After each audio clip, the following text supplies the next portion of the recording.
eu queria mostrar uma música para vocês. E eu queria que vocês me dissessem se vocês conhecem ela.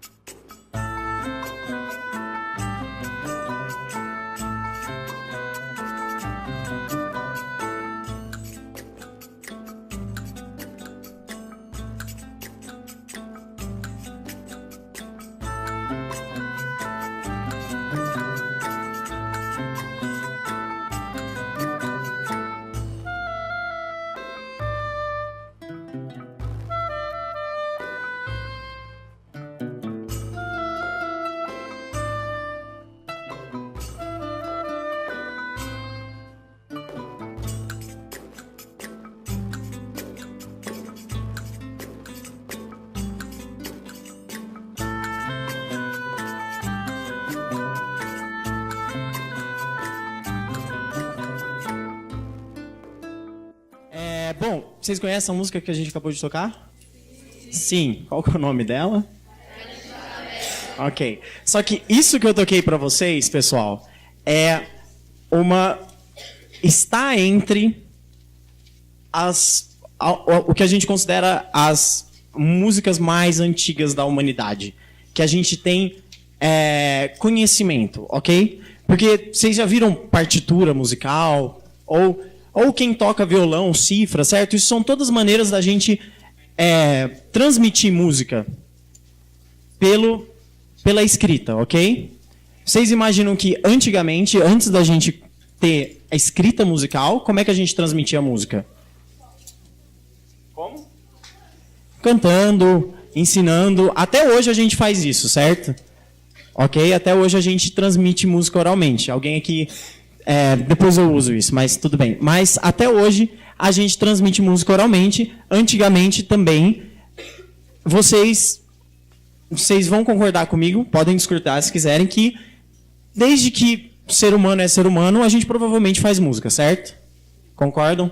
Existem teorias de que a gente começou a fazer música antes de se comunicar, mas hoje em dia a gente já discute que a própria música que a gente fazia era uma maneira de se comunicar. Então não tem essa de música veio antes da fala, música chegou antes da língua. Na verdade, tudo era uma maneira de se comunicar. No início da nossa espécie, isso vocês perguntam para os biólogos, que eles são melhores do que eu nisso, ok? Agora, o importante essa música que vocês ouviram, ela está entre as mais antigas que a gente conhece, escritas, ok? Nós temos um exemplar muito antigo, eu imagino que eles descobriram ano passado, é do Egito, é um trabalho muito, muito complexo. Imagina você chegar lá, ver todos aqueles hieróglifos e em algum momento você falar, isso aqui provavelmente era uma música, isso aqui eles estão escrevendo. A própria música grega, que foi isso que eu mostrei para vocês, isso é uma dança de uma peça de teatro grega, de um drama satírico, certo? Um drama satírico, ele é um drama que faz sátira de algo, ou seja, ele é um drama para fazer humor, ok? Era o Porta dos Fundos do século IV a.C., ok? Isso que a gente ouviu é essa música de 2.400 anos atrás, e que vocês conhecem hoje em dia como baile de favela. Agora, essa é a parte que eu queria trabalhar um pouco. Lembra que eu falei no começo sobre coincidências? Coisas a gente fala, nossa, que coincidência, essa melodia é bem parecida com aquela. Essa música parece muito com aquela. Essa música que a gente ouviu parece muito com baile de favela. O mais importante o que vocês acham que aconteceu? Vocês têm alguma ideia, assim? O que pode ter acontecido? Por que o baile de favela é igual a essa música? Se a gente for pensar quem veio primeiro, essa música veio primeiro, certo? 2.400 anos atrás. Ok? Mas ninguém conhecia. Está escrita ela foi passada por esses 2.400 anos numa escrita que precisou de 50, 60 anos de estudo e um monte de aluno de doutorado e professor universitário para conseguir decifrar esse som. Ok? Porque a gente não tem como dar play numa gravação que fizeram 2.400 anos atrás, concorda? Então, o que vocês acham que aconteceu? Por que baile de favela é igual a essa música? Porque está meio garantido o sucesso dela, porque uma música já fez sucesso um tempo atrás, tem uma probabilidade maior de fazer o sucesso hoje em dia? Sim, mas ela fez sucesso na Grécia 2.400 anos atrás. A gente nem sabe se fez sucesso, na verdade, é de uma peça.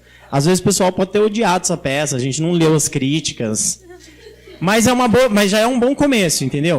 O que você está dizendo é, o produtor do MC, ele foi lá, ele provavelmente ouviu essa música do mesmo jeito que eu ouvi no YouTube, e ele falou, putz, essa é uma melodia interessante, vamos usar essa melodia para fazer essa música? Funcionou. Mas o que você está dizendo é, houve uma pesquisa, certo? Alguém foi atrás dessa melodia, achou essa melodia e reutilizou. Mas será que não seria possível não fazer isso? Alguém imagina? A pessoa simplesmente acordar um dia e escrever uma melodia que já foi escrita, sem nem ter percebido isso? Alguma vez na vida de vocês já estavam andando, alguém cantou uma música, você falou, nossa, mas essa música é igual àquela outra música daquela outra pessoa. Não? Muitas vezes, né? Isso é uma das coisas que eu vou falar com vocês hoje. Como certas componentes musicais, eles são repetidos e como a gente entende eles e por que a gente faz isso. Mas, no caso, se a gente for brincar de hipótese sobre isso, eu concordo com você. O produtor achou a música no YouTube e falou, vai dar certo. Exato, isso acontece muito no mundo musical. Você pegar uma música de um lugar, trazer para o outro, várias vezes isso acontece, ou às vezes é só com remixagem, né, de música, um DJ pega uma coisa, mas algumas vezes a gente tem algumas coisas, é isso que eu quero trabalhar. Tem algumas coisas, pessoal, que a gente, por estar dentro de uma cultura específica, a gente acaba repetindo, são padrões que a gente aprende e a gente repete. E isso é uma coisa muito interessante, que é o que o próximo vídeo que eu vou mostrar vai discutir. Eu vou discutir com vocês. Mas é uma questão de que, muitas vezes, a música, ela faz sentido para a gente gosta de ouvir, porque ela gera uma expectativa. Uma expectativa que a gente tem que realizar. Por exemplo, eu vou tentar fazer um negócio. Roberto, só 2 minutinhos sem microfone.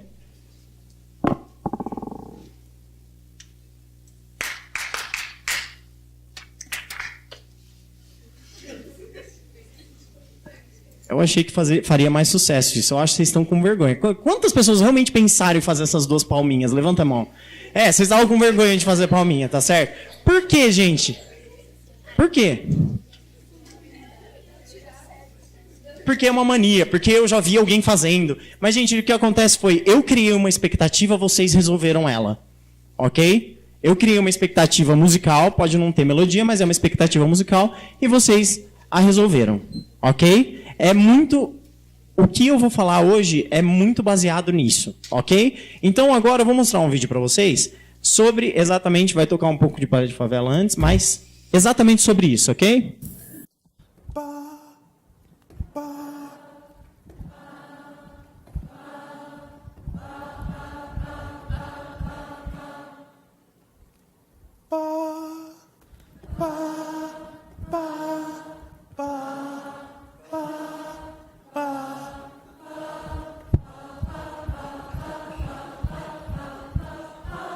Okay.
Bom, vocês viram o que aconteceu?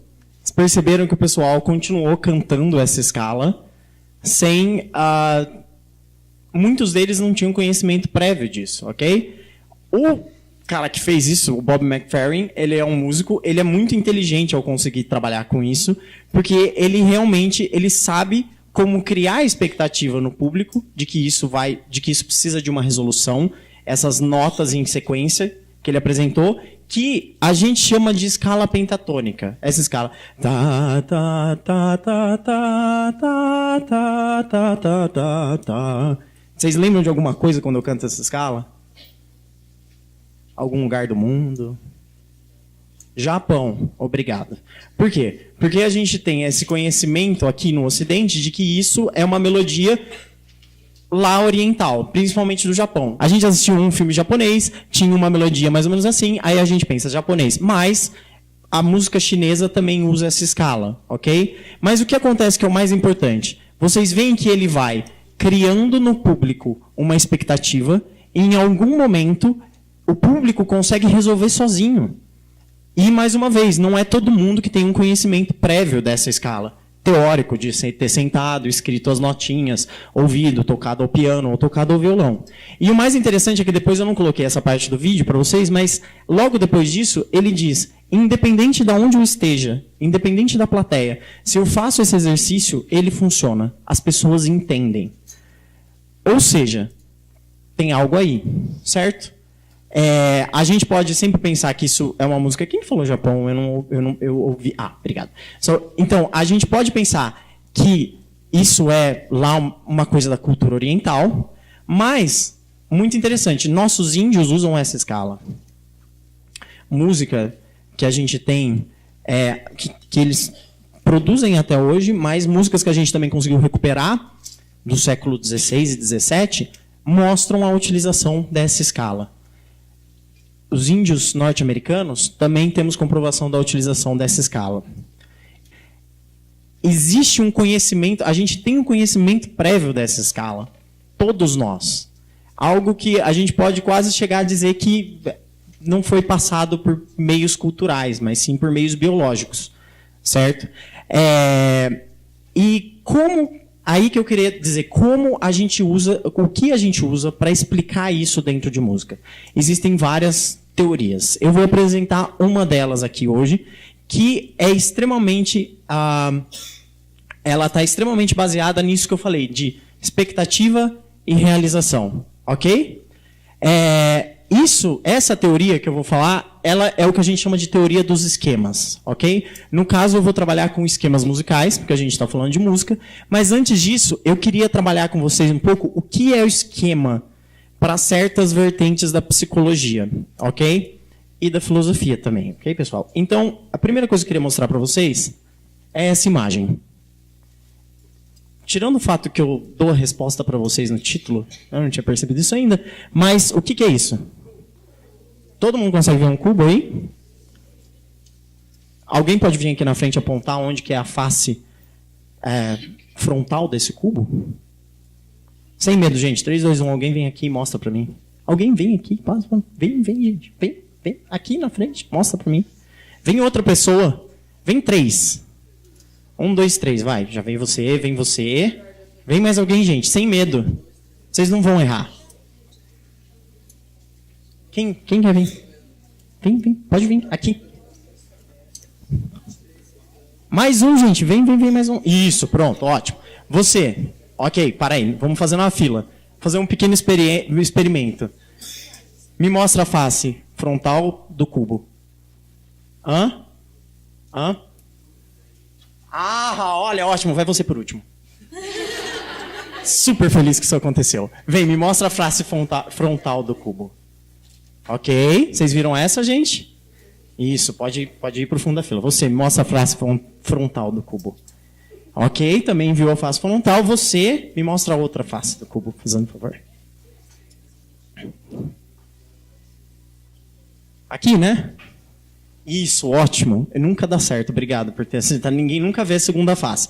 Mas, mais importante, gente, os 2 primeiros, eles mostraram pra gente a face que a maioria das pessoas enxerga.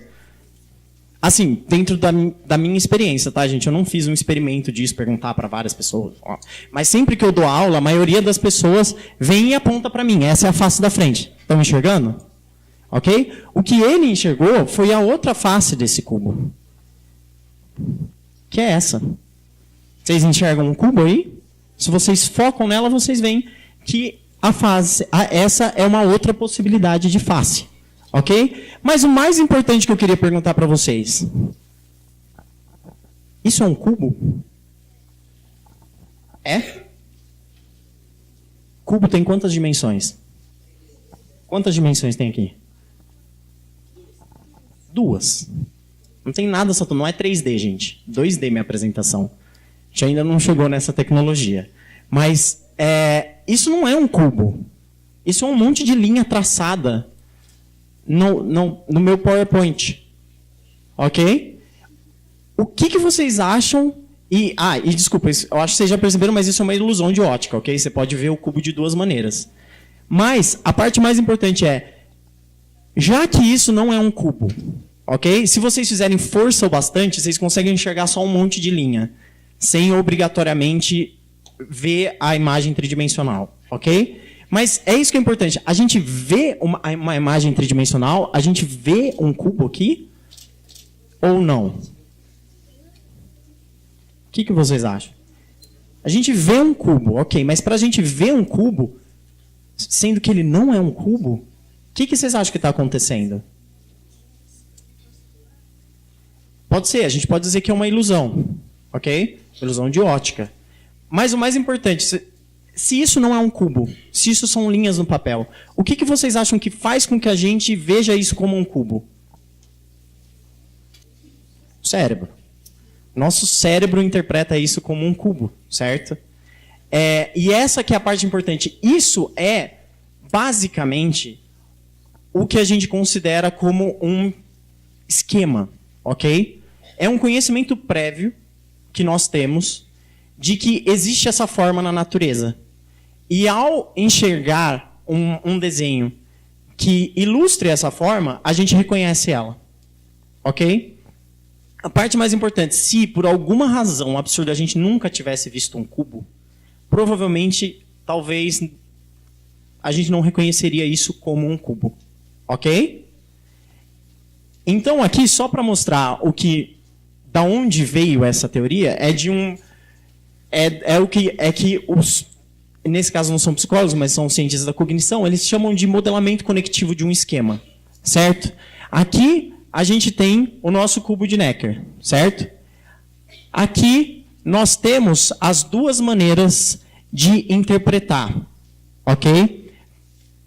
Essas letras são a representação em inglês de face frontal esquerda, face frontal direita, ok? O importante é a gente ver que os vértices, cada um tem duas interpretações, certo? E essas interpretações, elas acontecem simultaneamente no nosso cérebro. Às vezes a gente enxerga uma com mais facilidade, às vezes a gente enxerga outra com mais facilidade, às vezes a gente enxerga as duas. Ok? Mas elas ocorrem ao mesmo tempo quando a gente se depara com essa imagem. E é isso que faz com que um monte de linha no papel pareça uma figura tridimensional. Ok? Isso é o que é o que eles chamariam de um esquema de cubo. Você tem um esquema de cubo, e quando você olha essa imagem, você diz, cubo. A mesma coisa acontece com aquela... Eu não sei se a gente faz mais isso hoje em dia, mas com aquela brincadeira, sabe, de você colocar um objeto num saco, aí você coloca a mão, tenta descobrir que objeto que é. Isso é um carro, isso é um leão, isso é uma bola. É a mesma coisa, só que a gente está usando... Ao invés de a gente usar a nossa visão, a gente está usando o nosso tato para tentar reconhecer o objeto. Ok? Agora, antes de continuar, eu gostaria de perguntar para vocês. Eu estou falando aqui de psicólogo, de cientista da cognição, a maioria coisas que a gente estudou no século XX. Mas da onde vocês acham que veio essa ideia de esquema, de algo que nós temos guardado para conseguir interpretar as coisas que estão ao nosso redor? Existe uma frase, uma citação de um psicólogo que diz que todo esse trabalho de psicologia cognitiva nasceu na poltrona do filósofo. Ou seja, tudo isso vem de filosofia. A palavra esquema é uma palavra de origem grega. E, até hoje, pelo meu conhecimento e conhecimento de outros pesquisadores, o uso da palavra esquema, o uso desse conceito, começou lá na Grécia. De novo, assim como o baile de favela começou lá na Grécia, o conceito de esquema começou lá na Grécia, com Aristóteles. Ele tinha essa ideia de que a gente entendia as coisas que estavam longe de nós por esquemas que a gente já conhecia, de experiências prévias. Ok? Isso é muito importante. Um esquema é algo que a gente tem de experiência prévia. Ok? É algo que a gente adquire com experiências e depois a gente começa a utilizar. Ok? Então, agora, indo para a música, eu queria mostrar esse gráfico e discutir isso, porque dentro da teoria musical, ou seja, dentro das pessoas que pensam música, como o compositor faz isso, por que o moço usou o baile de favela, como que funciona a relação entre as notas, a relação entre o ritmo, a relação entre a harmonia. E dentro da teoria musical, a palavra esquema começou a ser utilizada, a teoria de esquema começou a ser utilizada por volta da década de 80. Aqui eu tenho um pesquisador norte-americano que foi muito importante por usar isso, porque ele realmente, a teoria dele, ele trabalhava com emoção e música, certo? Sabe quando a gente escuta uma música e a gente sente triste, sente feliz, sente alegre, sente vontade de dançar? Vocês têm essa sensação? Ele queria entender como isso acontecia. Por que isso acontecia? Porque era a maioria das vezes igual para todo mundo, porque de vez em quando era um pouco diferente, certo? E ele acreditava que isso acontecia exatamente pela razão da escala pentatônica, pela palma que eu bati com vocês, porque a música, ela tem uma implicação, ok? Ela gera uma expectativa em vocês. Quando vocês escutam, quando a gente escuta música, a gente espera que algo aconteça. E ele descobriu que esses esquemas, ou certo, que ele resolveu chamar de esquemas em música, eram pedaços de música que a gente aprendia indiretamente, só por ouvir música, a gente começava a reconhecer, e a gente sabia que depois desses pedaços iam vir outra coisa. E essa outra coisa ia ser o que ia satisfazer a nossa vontade de que a música fosse resolvida, certo? Isso vale, gente, para todo tipo de música, praticamente. Eu vou falar um pouco mais disso para frente, mas para todo tipo de música, para todo gênero musical, por exemplo, funk, se a gente for lá e ouvir vários funks um depois do outro, muita gente vai falar, é tudo a mesma coisa. Não, não é que é tudo a mesma coisa. É que você vai, dentro do gênero, criando expectativas e realizações. Ok? Implicações e realizações. Ou seja, a gente vai criando uma maneira de terminar o funk, uma maneira de começar o funk. Aí você escuta uma melodia, você já sabe que vai entrar o outro cara fazendo isso. Quem conhece muito, quem escuta muito o mesmo tipo de música, sabe fazer isso. Vocês já perceberam isso? Já, né? Então, quem escuta muito samba sabe que depois de certas coisas, ele já consegue sair cantando a parte da frente, mesmo que ele não conheça a música. Vocês já conseguiram fazer isso alguma vez? Já, né? Então, tá vendo? Ótimo. Então, o que eu queria mostrar rapidamente, como é a fundamentação teórica desse esquema musical. Ele é baseado em várias teorias da psicologia, que eu não vou discutir todas aqui, mas que eu gostaria de falar com vocês. Principalmente são representações, ok? Música, vocês acham que é algo abstrato ou não? É algo que a gente consegue pegar, sentir, falar, olha a forma da música, porque a gente fala muito em música isso, a forma dessa música, mas é uma coisa muito... ela é muito pouco objetiva, porque a gente fala forma de música, mas você consegue fazer a forma de uma música? Não dá. A gente escuta ela. A gente não sente ela com a mão, a não ser que a gente tenha sinestesia. Então, a gente só escuta a música. Então, como é algo muito abstrato, como que eu vou explicar como são esses esquemas? Bom, eu preciso de representações. Representações que eu consiga colocar aqui e vocês consigam ver e entender alguma coisa, certo? Essas representações foram construídas, para o esquema musical, foram construídas em cima do trabalho de 2 psicólogos. O primeiro é o George Mendler e ele mostra classes. Quando ele diz essas classes de estruturas, ele está trabalhando com classes de representação de coisas no nosso cérebro, certo? Por exemplo, a primeira classe é de estruturas coordenadas, que eu trago um exemplo aqui. 2 elementos, 3 elementos, 4 elementos, certo? O que são elementos? Podem ser qualquer coisa, tá, gente? Dentro de música, quem conhece um pouco de música? Mais ou menos. Então, o que a gente tem em música, normalmente, que a gente consegue classificar? Aquela coisa que a gente fala que toda música tem. Tem percussão, que é ritmo. Tem harmonia, que é o violão. Tem a melodia, que é o que a gente canta. Certo? São essas coisas básicas dentro da música, que a gente vai ver notado mais para frente, mas são essas coisas básicas dentro da música que a gente usa para representar, que seriam esses elementos, ok? E eles são coordenados porque eles são coordenados entre si, eles têm uma relação um com o outro. Essa relação de expectativa, de implicação e realização, ok? Que a gente tem quando eu... E vocês respondem, ok? Quando eu faço a palminha e vocês respondem, isso é uma relação coordenada que a gente tem entre 2 elementos rítmicos, ok? Porque aqui foi só ritmo, não teve melodia, não teve mais nada, ok? A segunda delas são as estruturas subordinadas. O que são estruturas subordinadas? A gente diz que uma estrutura é mais importante e todas as outras seguem as suas ordens, ok? Claro isso? Vamos seguir. E a última das 3 classes estruturais do George Mendler são as estruturas pró-ordenadas, que é um neologismo, ok, pessoal? Essa palavra não existe em português, mas elas são, eu chamo elas, ele chama elas de pró-ordenadas, desculpa, porque é assim, primeiro vem essa, depois vem aquela, ok? Vocês conseguiram entender? Elas estão dispostas num tempo, ok? E é uma depois da outra. Esse tipo de estrutura é muito importante para a música. Por quê? Por que é muito importante para a música a disposição no tempo?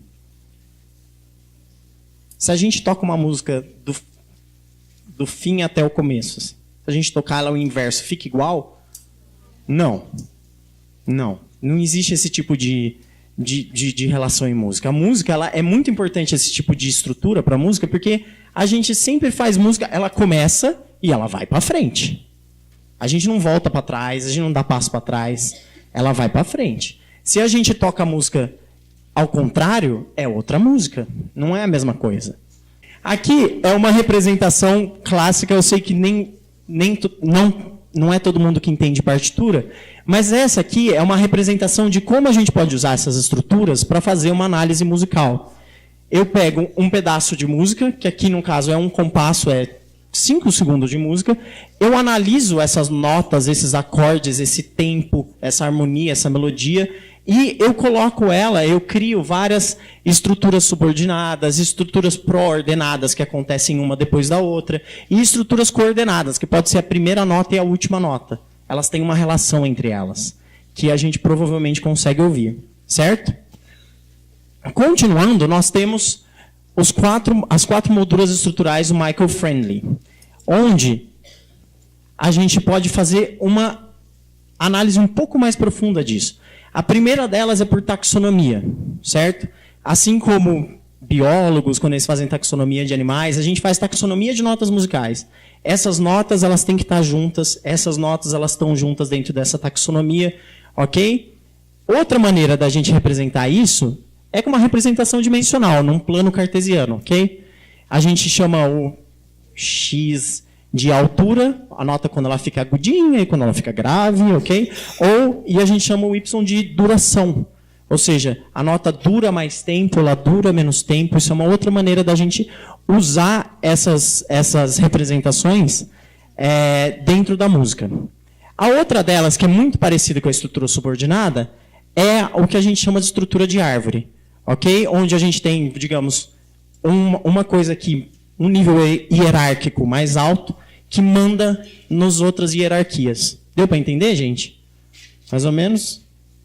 E, por fim, a mais importante de todas para o que a gente vai fazer, que eu vou mostrar daqui a pouco, um esquema musical, é a estrutura de rede, ok? Na rede que vocês estão vendo ali, vocês veem que tem várias representações das notas. A rede, ela mostra todo tipo possível de relação que uma nota tem com a outra, que um tempo tem com o outro.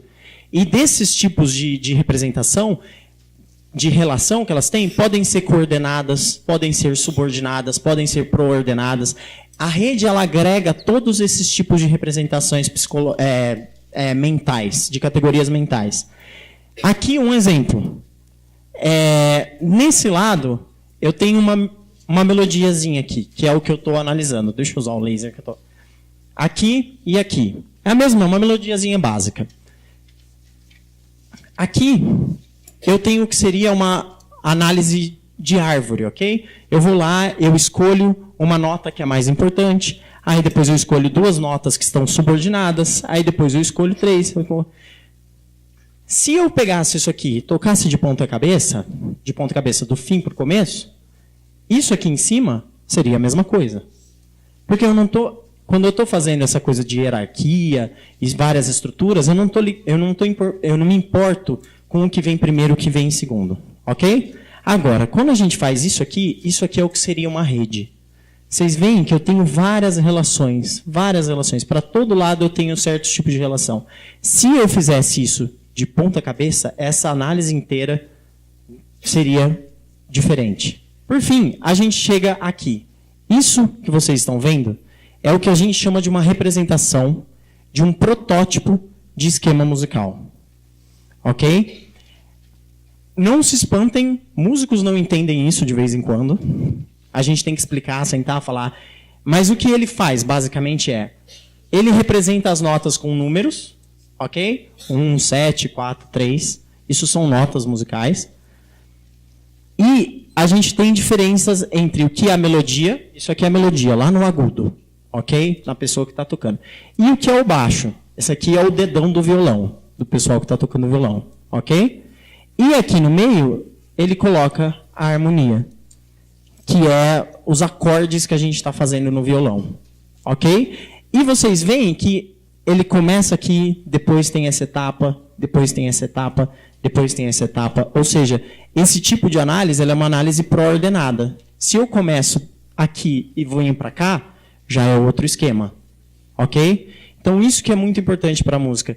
Isso era um tipo de análise que ia na contramão. Todo mundo na época que essa análise foi inventada, todo mundo fazia aquela análise de árvore que eu mostrei, que não importa se a música tem 60 minutos ou se ela tem 1 minuto. Não importa se eu toquei ela do começo ao fim ou do fim ao começo, vai ser a mesma análise. Porque o importante é eu achar o que está mais alto no nível hierárquico. Aqui não. Isso aqui pode ser 10 segundos de música, pode ser 30 segundos de música, pode ser 40 segundos de música. O importante é que aconteça nessa ordem. Se acontecer fora dessa ordem, a gente não reconhece o esquema. Agora, depois de toda essa chatice, eu vou mostrar para vocês como isso influenciava pessoas que compunham música no século XVIII, 1700 até 1900. E eu vou começar com isso falando um pouco de história. Isso é Nápoles. Alguém conhece essa cidade? Nápoles. Onde fica? Alguém sabe? Itália. Ela, por muito tempo, ela não foi... Assim, eu estou falando de Nápoles no século XVIII. Eu não sei se vocês chegaram isso em história ainda, mas Itália ela passa a existir a partir de que século? O país Itália. 19. Itália, Alemanha, século XIX, que antes disso não era um país, eram vários reinos. Esse era um reino, era o reino de Nápoles. Ele tinha uma influência espanhola muito grande, é perto da Espanha, ok, pessoal? E essa cidade era uma das cidades mais ricas da Europa no século XVIII. Era uma cidade muito grande, tinha por volta de quase 1 milhão de habitantes. Isso no século XVIII é muita gente, tá? No século XVIII não tinha muita gente no mundo, tinha quase 1 milhão de habitantes nessa cidade. Uma cidade muito rica, muito próspera. E, o mais importante, alguém aqui... Tem um pessoal aqui que estuda música, certo? Onde vocês estudam música? Na escola? Alguém estuda naquela outra escola que é só para música? Qual que é o nome dela? Então, o conservatório é onde a gente vai para estudar música. Agora, esse tipo de escola foi criado aqui, em Nápoles. Foi criado aqui no século XVIII. E como ele foi criado? Você andando em Nápoles no século XVIII, imagina você está lá, você é um nobre andando em Nápoles no século XVIII, você ia ver várias crianças vestidas com essas roupas. O que era isso? Nápoles, por ser uma cidade muito grande, é como se fosse São Paulo hoje em dia, imagina assim. Tinha vários órfãos, tinha muita criança que era abandonada e ficava na rua. O que algumas igrejas faziam? Elas criavam instituições para ensinar música e cuidar desses órfãos, dar comida, dar uma chance desses órfãos virarem músicos um dia, o que era uma profissão muito boa nesse período. Dependendo de como, se você fosse muito famoso, você chegava a ser milionário, digamos assim. E o que eles faziam? Eles conservavam os órfãos, impediam esses órfãos de morrer. É daí que vem esse nome, conservatório. O conservatório foi inventado em Nápoles no século XVII, na verdade, mas porque essas instituições começaram a pegar esses órfãos para cuidar deles e transformá-los em música. E como eles faziam isso? Dentro desse esqueminha que eu represento aqui. Ok? Esse aqui é o nosso menino aluno que a gente encontrou na rua em Nápoles. Ok? Dentro do conservatório, o objetivo dele é entrar para o mundo da música, é virar um compositor. Ele aprendia de tudo, gente. Aprendia a tocar violino, aprendia a cantar, aprendia a tocar cravo, que era um piano, era tipo um piano antigo. Mas ele aprendia a tocar esses instrumentos e aprendia a compor. Por quê? Porque a igreja cuidava das crianças e, ao mesmo tempo, ela ganhava as crianças para o coro, ela ganhava o compositor das músicas que tinham que ser tocadas na igreja, certo? E, ao mesmo tempo, eles ganhavam a possibilidade de criar bons profissionais, ok? Então tá. O objetivo de todo aluno era virar um músico, era entrar para o universo da música, virar um grande compositor, certo? Para atingir esse objetivo, ele estudava duas coisas que eu escrevi aqui, que são escritos solfege e partimenti, que eu vou explicar no próximo slide, que são exercícios que você faz ao cravo, ao piano, certo? Que é aquele instrumento grandão de tecla. E, dentro desses exercícios, eles aprendiam tudo o que eles precisavam para conseguir chegar dentro desse ambiente musical. Certo? No caso, aqui é onde eu substituí ele por esquemata. Ou seja, esquemas. Esquemata é a maneira que a gente fala esquemas em inglês e em grego, ok? Então, esses esquemas, esse aluno, ele dentro desses exercícios, ele aprendia esquemas. E esses esquemas ajudavam ele a compor. Por isso é que a gente não fala muito disso hoje em dia, mas dentro da música erudita, um compositor nessa época, ele compunha obra atrás de obra. Ele escrevia música atrás de música. E hoje em dia, um compositor, ele às vezes demora 2 anos para escrever uma peça. E muita gente falava, nossa, mas como que eles conseguiam fazer isso naquela época? Não tinha computador para escrever, eles escreviam tão rápido. Porque era assim que eles aprendiam a escrever. Eles aprendiam a compor música sentado no piano e compondo na hora. Certo? Esses 2 exercícios, 2 tipos de exercícios, ensinavam eles a sentar e compor uma música na hora. Ok? Como se fosse uma improvisação. Vocês já viram alguém improvisando? Músico improvisando?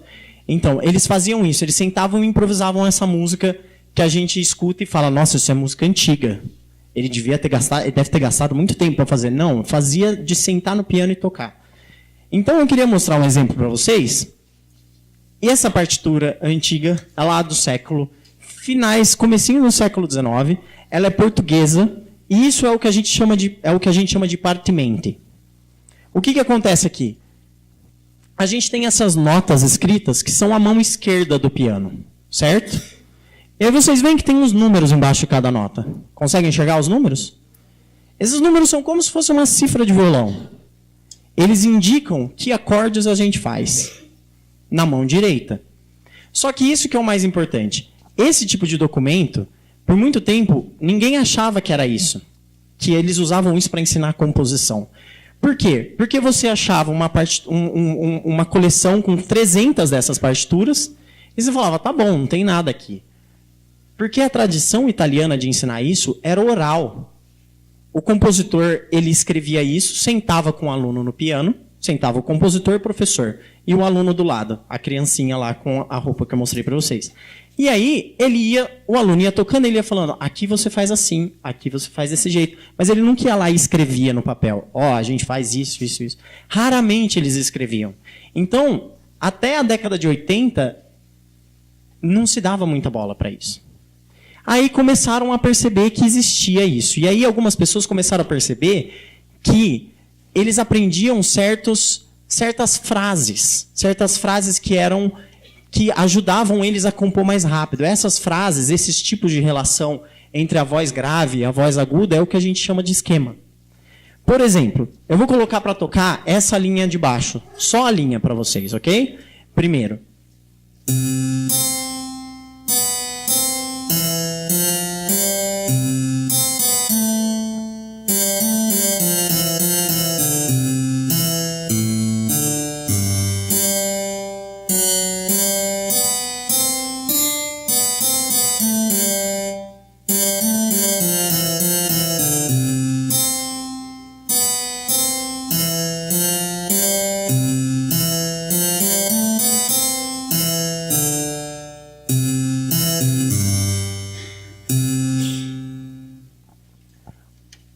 Para muitos de vocês foi só uma melodia, a gente ouviu. Para alguns músicos isso é uma melodia que faz algum sentido, a gente entende, a gente sabe que acordes vão ser colocados em cima de cada nota. Para algumas pessoas que estudam mais essa teoria, a gente vai olhando as notas e falando, peraí, isso é uma dica do esquema X, isso aqui é um esquema... Então eu vou olhando isso, eu, por exemplo, consigo fazer um pouco isso, eu vou olhando e eu vou vendo dicas de coisas que eu posso fazer quando eu for tentar resolver esse partimento. Resolver ele é fazer o quê? É sentar e tocar ele o piano com a mão direita, colocando mais melodia, certo? E eu fiz isso. Aqui embaixo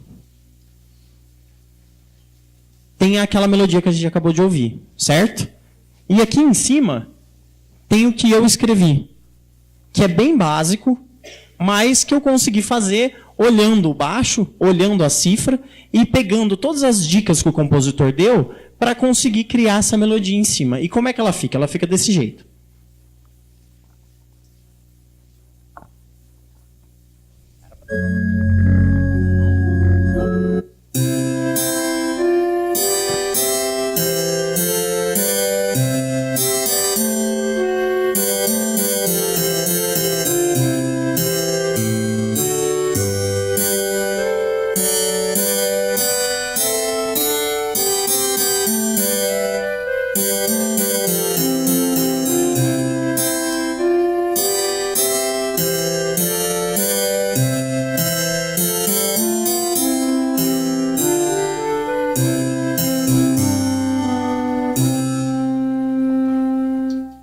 Já está mais parecido com música, não tá?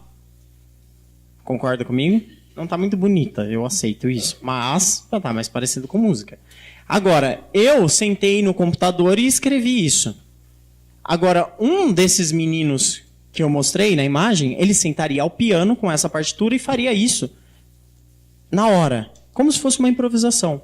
Por quê? Porque ele treinou isso. E como ele conseguia chegar como ele conseguia ter essas ideias nessa facilidade, com essa velocidade? Por causa desses esquemas musicais. Ok? Agora, por exemplo, a música que tocou antes. Só um minuto. Ok, vamos lá. Desculpa. Isso que a gente vai ouvir agora é um exemplo muito bem feito de uma composição em cima de um desses baixos.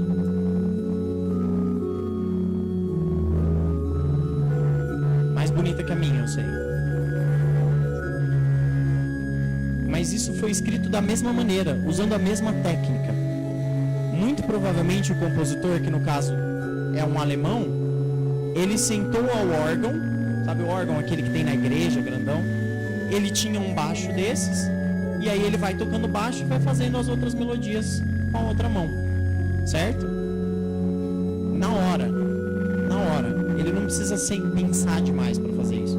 Sai naturalmente, é como se fosse uma língua falada. A gente não pensa muito para falar, a gente fala. É a mesma coisa para eles, esse tipo de linguagem. Ok? Bom, só para... Ok. Agora para considerações finais, pessoal. Esse tipo de teoria nos ajudou a entender muito mais como isso que eu estava falando, como esses compositores pensavam. Ou seja, por meio de uma teoria da psicologia do século XX, a gente conseguiu entrar ainda mais na cabeça de seres que não estão vivos. Certo? Eles já morreram lá no século XVIII. Mas a gente conseguiu um pouco entrar dentro do pensamento musical deles. A gente já fazia isso de outras maneiras, mas hoje em dia nós fazemos com muito mais facilidade. Isso que eu mostrei para vocês, esses exemplos de partimento, que é essa melodia, essa música que a gente escreve na hora, já está sendo... Ela não deixou de ser ensinada na Europa, ela só saiu da Itália e começou a ser utilizada na França. A França, os conservatórios franceses ensinaram isso por muito tempo e hoje em dia está voltando a ser ensinado em vários lugares do mundo. Nos Estados Unidos, essa teoria está sendo disseminada para as pessoas voltarem a aprender e a estudar a música desse jeito. Por quê? Porque quando a gente faz isso, lembra do que eu estava falando das implicações e realizações? Então, quando a gente faz isso, a gente entra em contato com muitas. Aqui eu mostrei algumas possibilidades dessas relações que a gente faz entre esquema e música. Na verdade, o que acontece é que a gente começa a aprender, quando a gente adentra isso, vários tipos de melodias, vários tipos de relação entre baixo e melodia, e a gente vai começando a ter dicas. Eu olho partituras e eu já vejo e falo, bom, isso aqui é uma dica para eu fazer isso, isso aqui é uma dica para fazer isso. Eu olho a partitura de um outro compositor pronta, escrita, e eu falo, aqui ele fez isso porque, olha, mas ele tinha essas 3, 4 opções de como compor. Então a gente começa fazendo essa metáfora de música como uma língua, como português, a gente começa a falar a língua desses compositores. A língua desses compositores lá do século XVIII. A gente nunca vai conseguir conversar com eles diretamente. Mas a gente se aproxima ainda mais do pensamento musical da época. Aqui o que eu estou mostrando para vocês é um modelo de implicação e realização. Só para terminar a palestra. Como eu fiz lá no começo com vocês, de bater a mão e vocês terem respondido 3, 4, mais metade da sala queria bater de volta, isso é exatamente isso, implicação e realização. Eu implico algo musicalmente e vocês realizam. Agora, a gente pode realizar de várias maneiras. Talvez alguém conhecesse uma resposta para essa palminha que fosse diferente. E aí ela ia fazer para a gente ia falar, nossa, que interessante. Aí vocês iam aprender outra maneira de responder para a palma. E aí vocês já iam ter 2 maneiras. Aí a próxima vez que vocês escutassem essa palma, vocês iam pensar, nossa, mas como que eu respondo? Eu respondo com essa ou com essa? Isso é o que acontece quando a gente escuta a música dessa época e a gente tem esse treinamento. A gente começa a ouvir uma melodia, aí eu falo, nossa, mas como é que ela vai ser respondida? Ela pode ser respondida assim ou ela pode ser respondida desse jeito. Aí você escuta, aí você, que legal, que bonito que foi isso. E isso acontece com qualquer música, e essa é a parte mais interessante. Isso acontece com vários tipos de gêneros musicais, sem que a gente tenha um estudo muito formal, certo? Eu tenho um estudo formal disso para o século XVIII, mas uma pessoa que escute muito música desse época, ela escuta muito, ela não para de ouvir, ela escuta todos os dias. Ela tem isso inconscientemente, porque ela acostumou a ver essas fórmulas se resolvendo. Vocês podem ter isso com outras coisas, por exemplo, você adora heavy metal. Aí quando você escuta uma música de heavy metal, você inconscientemente sabe para onde a música está indo, sabe o que pode acontecer, sabe que pode acontecer 2 maneiras diferentes. Isso vale para todos os gêneros, ok, pessoal? Porque tem algumas músicas que são meio chicletes na sua cabeça, gruda e não sai nunca mais. Tem vários tipos de explicação para isso. O mais importante, para mim, é que são músicas que geram algo são músicas que conseguem acessar algo que é muito, que você tem muito claro no seu cérebro. E elas são de fácil compreensão e normalmente você consegue acessar com uma facilidade tão grande que elas ficam grudadas na sua cabeça e você não consegue tirar de jeito nenhum. Baile de Favela, por exemplo, é uma que eu não consigo tirar da minha cabeça. As crianças daquela época, a maioria deles viravam compositores profissionais? Bom, todos eles viravam músicos de uma maneira ou de outra. Todos eles viravam compositores de uma maneira ou de outra. O que acontece é que o mercado musical da época era muito, muito, muito grande. Toda igreja precisava de um músico para compor música para ela, certo? Era mais barato, era mais fácil. Não tinha como a gente xerocar a partitura. Traz um xerox lá da composição que ele fez para outra igreja, por favor. Não tinha como, você tinha que pagar uma pessoa para escrever tudo de novo. E isso era muito caro, às vezes gerava erro. Então, o mercado musical, toda a igreja precisava de um compositor. E assim, nesse caso das crianças, eu esqueci de falar, Nápoles era um centro de formação que levava músico para a Europa inteira. Então, esses músicos napolitanos, eles iam trabalhar na Alemanha, eles iam trabalhar em Portugal, iam trabalhar na Espanha, iam trabalhar na Áustria, iam trabalhar em vários lugares da Europa. Vinham trabalhar nas Américas, certo? Muitos músicos formados por essa escola napolitana, saíam de lá e vinham trabalhar aqui nas colônias espanholas ou nas colônias brasileiras. Na verdade, no nosso caso de colônia brasileira, a gente mandou músicos para Nápoles para eles estudarem e voltarem para cá. Mas, assim, esses órfãos, a maioria deles acabava conseguindo um emprego. Alguns deles viravam grandes músicos. Às vezes eles podiam não ser compositores, mas sim cantores. O Farinelli é o mais famoso deles. Eu não sei se vocês conhecem, mas ele era um castrato que virou Castrato, desculpa. Os jovens que iam virar cantores, eles eram castrados para crescerem e serem homens com vozes de mulher. E isso era algo que dava muito dinheiro na época. É verdade, gente, isso acontecia. Eles engordavam como se fosse... Sabe quando você castra porco, aí ele fica gordão, grande? Então, eles engordavam, eles ficavam grandes... Eles ficavam com uma caixa torácica muito grande.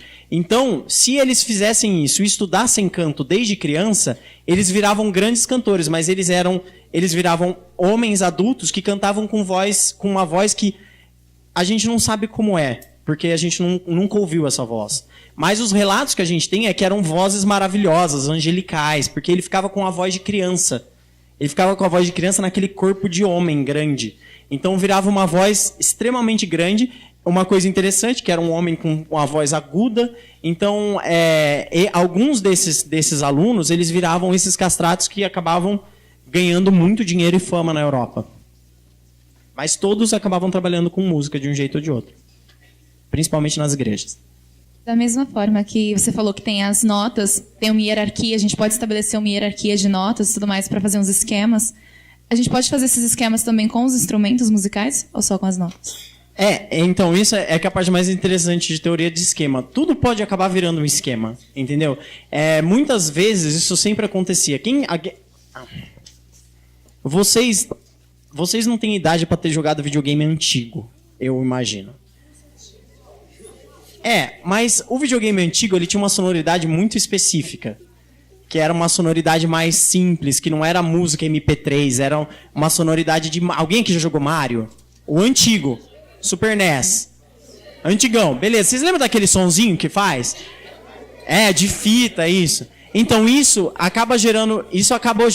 Uma vez eu estava discutindo isso com alguns amigos, mas isso acaba gerando um esquema de música de videogame antigo. Então aí às vezes você ia ouvir uma música hoje em dia que tenha o mesmo timbre, o mesmo tipo de som, e aí você diz, bom, isso é um esquema de música antiga, de música de videogame antigo. Da mesma forma que, por exemplo, você escuta sax e reconhece jazz, por exemplo. Você escuta um saxofone e fala, isso é jazz. Então o instrumento acaba virando um esquema de um gênero. muitas vezes. A guitarra vira um esquema do rock and roll, entendeu? Isso tudo pode acontecer dentro da nossa cabeça. Então, sim, a gente pode usar instrumentos como esquemas musicais, o som deles como esquemas musicais. Muitas vezes, pessoal, me perguntam se isso realmente funciona. Muitas vezes eu falo, mas Mítia, aprender música desse jeito realmente funciona? As pessoas conseguem improvisar desse jeito? Será que isso realmente funcionava na época? Porque não tem como a gente saber, ok? Então, o que eu quero mostrar aqui para vocês rapidamente? Isso é um experimento feito com uma criança, exatamente um experimento, mas essa criança ela é filha de um... eu acho que ela é filha de um psicólogo inglês, e ela desde pequena demonstrou uma facilidade muito grande ao piano. E aí o que aconteceu? Alguns professores da Europa resolveram dar aulas para ela da mesma maneira, mais próximo possível, em que se dava a aula naquele período, no século XVIII. Então aqui o que eu queria mostrar para vocês é o professor dessa aluna e ela improvisando ao mesmo tempo. Ele começa a tocar, ela termina de tocar. Então o que acontece? Ele vai criando implicações e ela vai realizando essas implicações. Ele gera uma expectativa, ela resolve essa expectativa. E vocês vão ver que enquanto eles vão tocando, vai passando vários nomes aqui. Esses nomes que estão passando são todos os esquemas musicais estudados e catalogados e que a gente usa para tentar entender a música desse período, ok? Queria só mostrar para vocês porque é muito interessante. O pessoal fala, ah, mas funciona? Funciona. 7 anos de idade essa menina tem nesse vídeo.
Eu só queria mostrar, a gente não precisa ouvir tudo, mas vocês viram? Não tem partitura na frente deles. Eles estão improvisando isso. Então, algo que, assim, é uma improvisação desse porte e posso dizer para vocês, que isso parece muito com música composta no século XVIII, é muito bem feita essa improvisação, era algo que há 30, 40 anos atrás a gente não imaginava que era capaz. Ou a gente tentava fazer e conseguia fazer, mas sem esse nível de qualidade e essa facilidade de ensinar, tá certo, a menina tem uma facilidade enorme para piano, mas a gente consegue usar isso em educação infantil sem problema algum.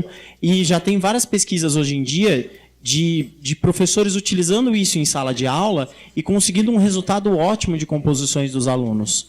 Composições que realmente parecem composições desse período. Certo? Então, muito obrigado mais uma vez, espero que vocês tenham gostado.